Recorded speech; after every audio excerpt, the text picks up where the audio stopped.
ജനസംഖ്യാ ആനുപാതത്തിൽ മണ്ഡല പുനർനിർണയം നടത്തും എന്ന തീരുമാനത്തിൽ നിന്ന് പിന്നോട്ടില്ലെന്ന് കേന്ദ്ര സർക്കാർ പ്രഖ്യാപിച്ചിരിക്കുകയാണ്.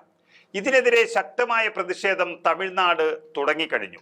ജനസംഖ്യാ നിയന്ത്രണം രാജ്യത്ത് പ്രഖ്യാപിച്ചതിന് പിന്നാലെയാണ് തമിഴ്നാട് അടക്കമുള്ള ദക്ഷിണേന്ത്യൻ സംസ്ഥാനങ്ങൾ അതിനോട് നീതി പുലർത്തിയതോടെയാണ് ജനസംഖ്യയിൽ പിന്നോക്കം പോയത്. എന്നാൽ അതേസമയം ഉത്തരേന്ത്യൻ സംസ്ഥാനങ്ങളിൽ ജനസംഖ്യ വിസ്ഫോടനമാണ് നടന്നത്. ഇതിപ്പോൾ തമിഴ്നാട് അടക്കമുള്ള സംസ്ഥാനങ്ങൾക്ക് വിനയായിരിക്കുന്നു.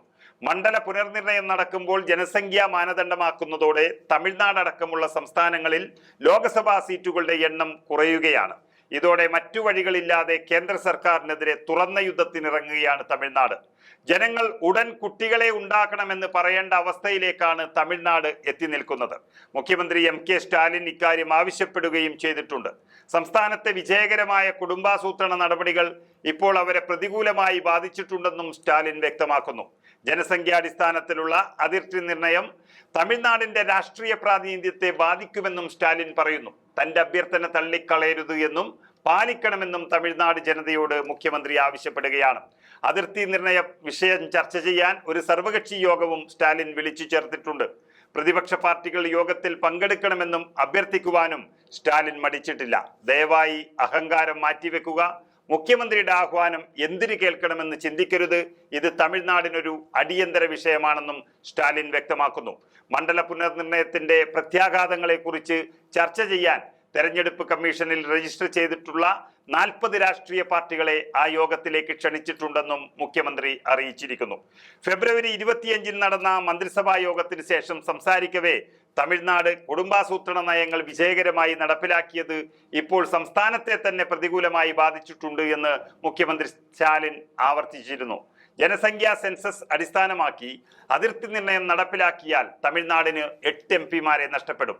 ഇത് തമിഴ്നാടിന് പാർലമെന്റിൽ പ്രാതിനിധ്യം നഷ്ടപ്പെടാൻ ഇടയാക്കുമെന്നാണ് DMK പറഞ്ഞിരിക്കുന്നത്. എന്തായാലും ജനസംഖ്യാ അനുപാതത്തിൽ മണ്ഡല പുനർനിർണയം നടത്താനുള്ള തീരുമാനത്തിൽ നിന്ന് പിന്നോട്ടില്ല എന്ന് കേന്ദ്ര സർക്കാർ അടിക്കടി ആവർത്തിക്കുമ്പോൾ ചങ്കിടിക്കുന്നത് ദക്ഷിണേന്ത്യൻ സംസ്ഥാനങ്ങൾക്ക് തന്നെയാണ്. രാജ്യത്തിന്റെ നിലനിൽപ്പിനായി ജനസംഖ്യാ നിയന്ത്രണം ഫലപ്രദമായി നടപ്പിലാക്കിയ സംസ്ഥാനങ്ങളാണ് ദക്ഷിണേന്ത്യയിലുള്ളത്. എന്നാൽ അത് ഈ രീതിയിൽ തിരിച്ചടിക്കുമെന്ന് സംസ്ഥാനങ്ങൾ കരുതിയില്ല എന്നതാണ് സത്യം. എന്നാൽ ദക്ഷിണേന്ത്യൻ സംസ്ഥാനങ്ങളെ അതിർത്തി നിർണയം ബാധിക്കില്ല എന്ന നിലപാടാണ് കേന്ദ്ര ആഭ്യന്തരമന്ത്രി അമിത്ഷാ ആവർത്തിക്കുന്നത്.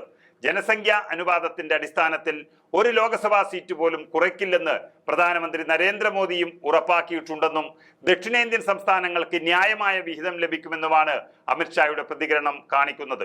അതേസമയം നിലവിലുള്ള നിയോജക മണ്ഡലങ്ങളുടെ എണ്ണമാണോ അതോ ജനസംഖ്യയാണോ അനുപാതം കണക്കാക്കുന്നതിന് സ്വീകരിക്കുക എന്ന കാര്യത്തിൽ ഇതുവരെ വ്യക്തത വന്നിട്ടില്ല. 1971 ജനസംഖ്യയല്ല മാനദണ്ഡമാക്കുന്നതെങ്കിൽ ആന്ധ്രാപ്രദേശ്, തെലങ്കാന, കേരളം, തമിഴ്നാട്, കർണാടക, ഒഡീഷ, പശ്ചിമ ബംഗാൾ എന്നീ സംസ്ഥാനങ്ങളുടെ എണ്ണം കുറയുകയും ഉത്തർപ്രദേശ്, ബീഹാർ, മധ്യപ്രദേശ്, ഹരിയാന, ഗുജറാത്ത്, രാജസ്ഥാൻ തുടങ്ങിയ സംസ്ഥാനങ്ങളിൽ സീറ്റുകളുടെ എണ്ണം വർദ്ധിക്കുകയും ചെയ്യും. ഈ സാഹചര്യത്തിലാണ് കുഞ്ഞുങ്ങൾക്ക് കൂടുതലായി ജന്മം നൽകണമെന്ന ആവശ്യവുമായി മുഖ്യമന്ത്രി സ്റ്റാലിൻ രംഗത്ത് വന്നിരിക്കുന്നത്.